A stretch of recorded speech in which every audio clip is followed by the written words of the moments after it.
ጩኸት የባዶነት ምልክት ነው። ከበሮ ለምን ይጮኻል? የኔታ ለተማሪዎቻቸው አንድ ጥያቄ አቀረቡ። ልጆች ከበሮ ለምን ይጮኻል? የኔታ በቆዳ ስለተወጠረ ነው አለ አንድ ተማሪ የዳዊት ማህደሩን በእጁ አንጠልጥሎ ለመመለስ እየቸኮለ። የኔታም አይደለም አሉ። ሌላኛው ተማሪ የኔታ ከእንጨት ስለተሰራ ነው አለ የለበሰውን ለምድ ከፍ ከፍ እያደረገ። የኔታም ትንሽ ዝም ካሉ በኋላ አይደለም አሉ። ተማሪው ሁሉ ማውጣት ማውረድ ጀመሩ። በሐሳብ ተወጠሩ። ሁሉም የመጣለትንና የገመተውን መናገር ቀጠለ። ግን የሚመልስ ጠፋ። አንድ የሁሉንም ምላሽ በእርጋታ ይሰማ የነበረ ተማሪ እጁን አወጣ። እሺ ልጄ አሉ የኔታ ድምፃቸውን ከፍ አደረጉና።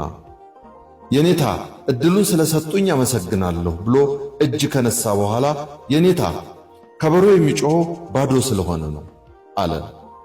የኔታም የልጁን ምላሽ በማድነቅ ከወንበራቸው በመነሳት ልጄ ተባረካሉ። ተማሪዎችም በጭብጨባ አጀቡት። የኔታም ቀጠል አደረጉና ልጆች ባዶ የሆነ ነገር ሁሉ ይጮኻል፣ በውስጡ የሆነ ነገር ያለው ዕቃ ግን አይጮህም።